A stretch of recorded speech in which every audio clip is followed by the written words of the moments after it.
teman-teman, Assalamualaikum warahmatullahi wabarakatuh. Saya Dewi Kusmarini dengan NPM 2042389. Saya dari kelas 6C. Di sini saya akan mempraktikkan 3 keterampilan mengajar. Ada membuka, menjelaskan, dan menutup pembelajaran. Nah, jadi kita langsung saja ke videonya ya.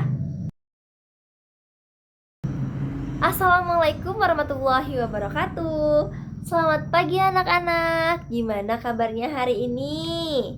Sehat ya?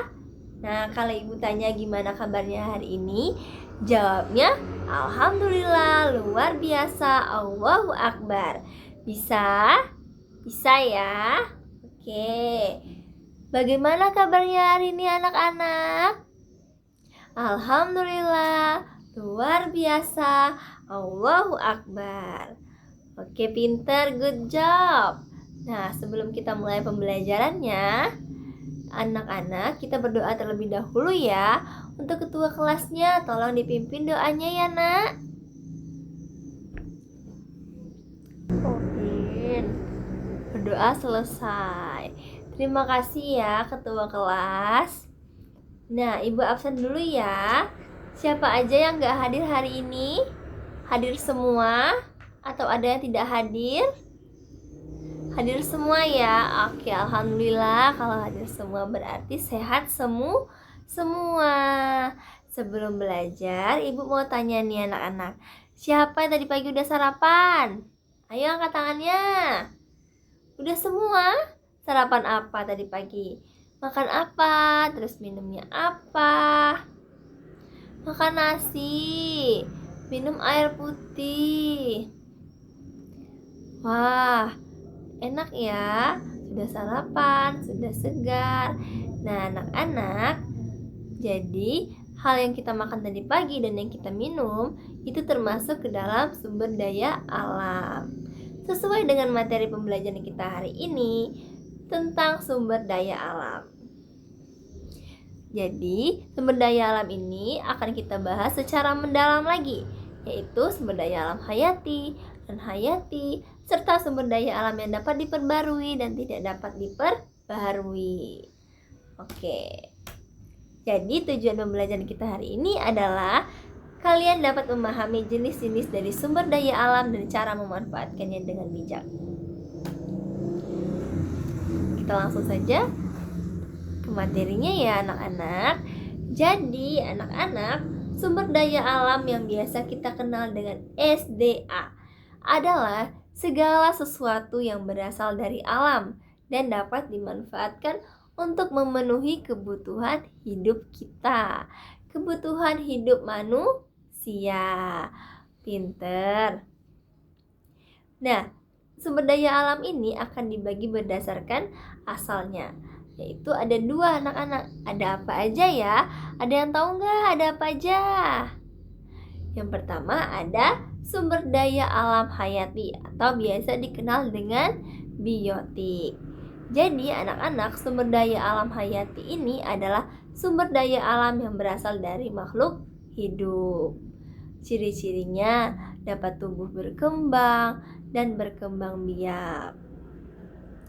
Lalu ada apa lagi Bu selain ciri-cirinya? Ada juga contohnya anak-anak. Contohnya kalau tumbuhan ada padi, jagung, sayur, buah.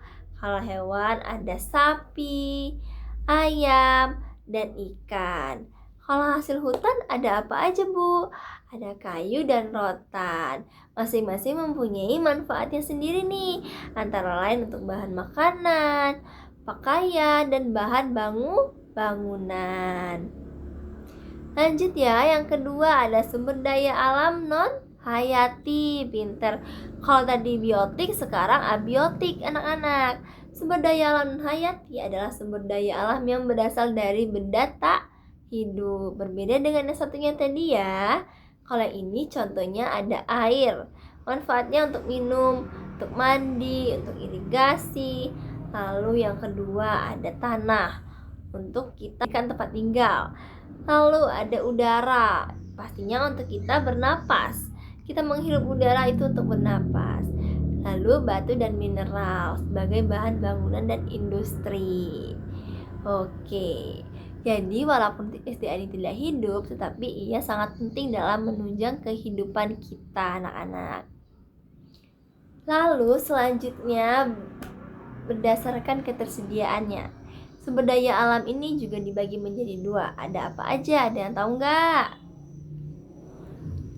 Jadi, ada sumber daya alam yang dapat diperbarui dan sumber daya alam yang tidak dapat diperbarui.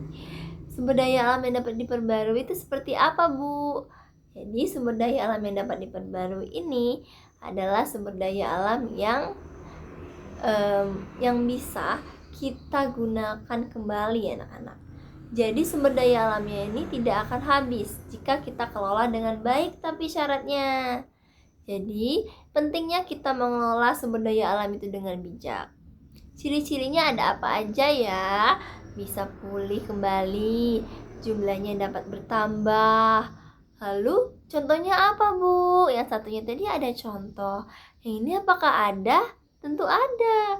Kalau tumbuhan bisa ditanam kembali. Kalau hewan bisa berkembang biak. Kalau air, dia mengalami siklus air. Lalu, contohnya ada udara. Tapi anak-anak, walaupun bisa diperbarui, kita juga harus tetap menjaga dan melestarikannya, menggunakan sumber daya alam secara bijak dan tidak berlebihan. Misalnya dengan melakukan penanaman pohon kembali setelah ditebang. Lalu yang kedua, ada sumber daya alam yang tidak dapat diperbarui. Nah, sumber daya alam yang tidak dapat diperbarui adalah sumber daya alam yang jumlahnya itu terbatas, anak-anak. Yang terbatas dan akan habis jika terus digunakan. Pinter. Jadi ciri-cirinya ada apa aja ya, Bu? Yang pertama, membutuhkan waktu yang sangat lama pastinya untuk terbentuk kembali. Lalu yang kedua, tidak bisa diganti dalam waktu yang singkat, anak-anak. Lalu selain ciri-cirinya ada apa aja, Bu? Ada contohnya nih.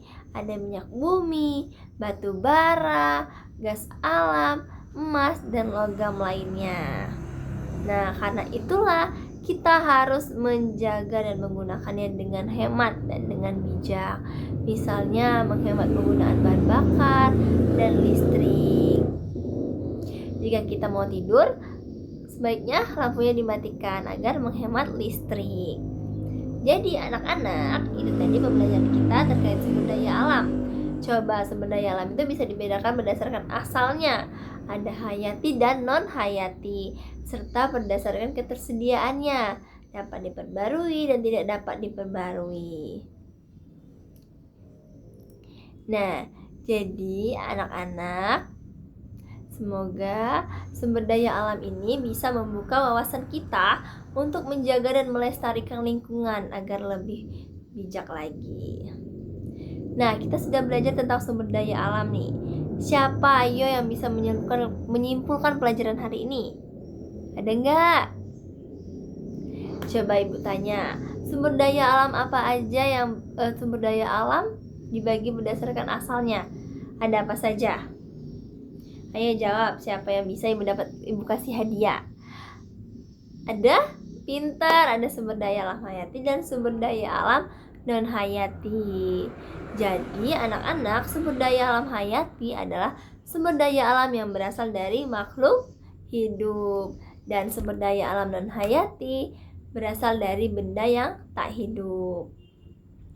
Itulah perbedaan terkait sumber daya alam hayati dan non hayati. Selanjutnya, sumber daya alam yang dapat diperbarui berarti dapat digunakan kembali. Kalau sumber daya alam yang tidak dapat diperbarui, itu berarti jumlahnya terbatas. Jadi kita harus bijak dalam menggunakan sumber daya alam, anak-anak, agar tetap tersedia untuk masa depan nanti. Lalu, Ibu ada tugas untuk kalian. Kalian tuliskan masing-masing 3 contoh. 3 contoh saja dari sumber daya alam hayati, sumber daya alam non hayati, dan sumber daya alam yang dapat diperbarui serta tidak dapat diperbarui. Oke, Ibu tutup ya. Terima kasih atas pembelajaran hari ini. Terima kasih sudah mendengarkan penjelasan Ibu hari ini. Tetap semangat belajar dan jaga lingkungan kita ya. Ingat, kita harus bijak dalam menjaga kelestarian lingkungan. Kita harus menjaga kebersihan, lalu kita bisa menghemat listrik dan sebagainya. Banyak anak-anak hal-hal yang bisa kita lakukan untuk menjadi manusia yang bijak. Terima kasih, segitu saja materi dari Ibu. Ibu akhiri, wassalamualaikum warahmatullahi wabarakatuh. Nah, terima kasih teman-teman. Jadi itu tadi 3 keterampilan dalam mengajar. Ada membuka, menjelaskan, dan menutup pembelajaran. Lebih dan kurangnya saya mohon maaf. Padahal saya mohon ampun. Saya akhiri, wassalamualaikum warahmatullahi wabarakatuh.